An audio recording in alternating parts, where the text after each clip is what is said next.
All right, so good to have us all here again, and like to trust we're doing good. Uh, After the trade we took, had a trade on Euro Cat and GBPJPY earlier today, but there's this trade that I took on gold and it's still running. That I feel the need to actually have.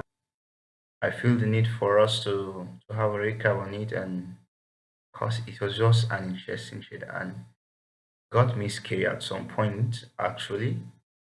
Okay, not to spend much of our time here. Quickly, we have been bullish on gold.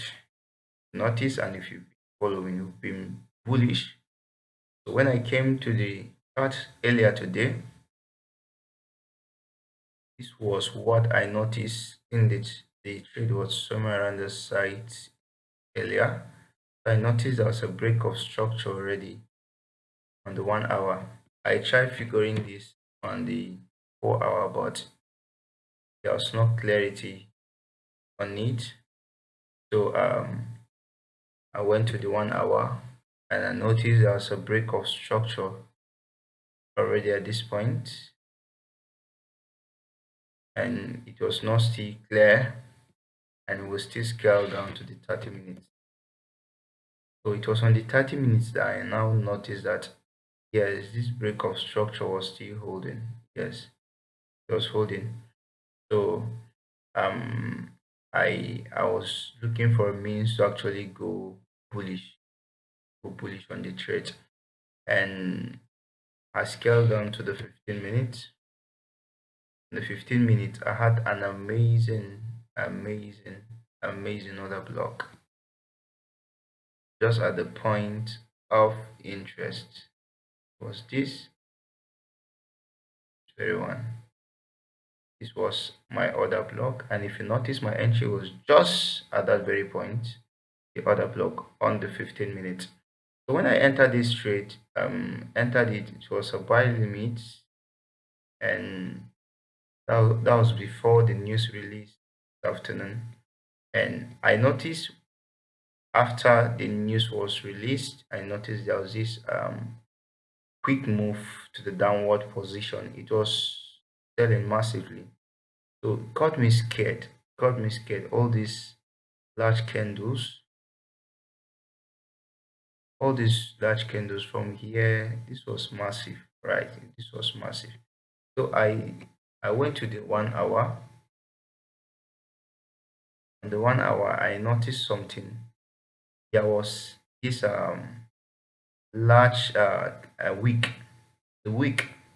So usually, if you've traded ICT, you should know the wick are also considered to be a gap.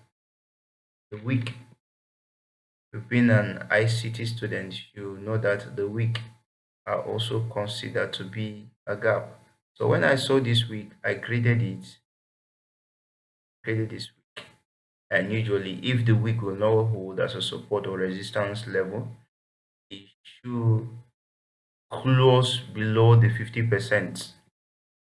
Once I see it close below the 50%, my interest for the trade will actually will be very minimal. Yes. But I noticed when the 1 hour candle came, couldn't close below the 50%. The 50% was just here. So when I saw this, I was still holding. I was still holding until I noticed this sharp move. So the point I'm trying to draw here is when you have a large wick like this, grade it and consider it to be a gap as well. Consider it to be a gap, and when you have a gap, usually we consider the premium and the discount, right? When you are bullish in an ideal situation, you shouldn't have a field below the 50%.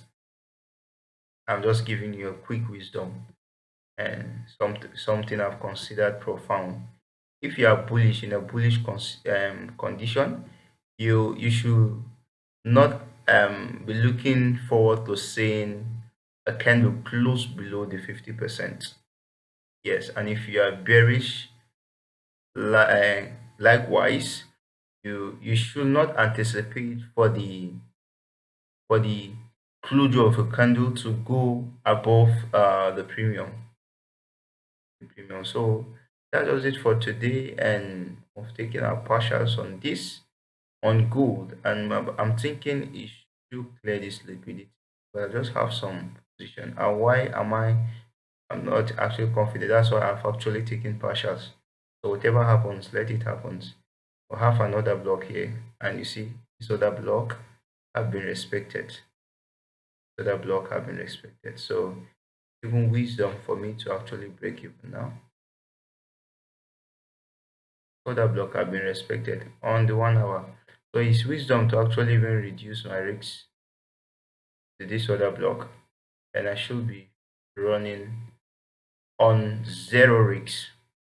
So that being said, so have an amazing night rest and see you on the next. Thank you.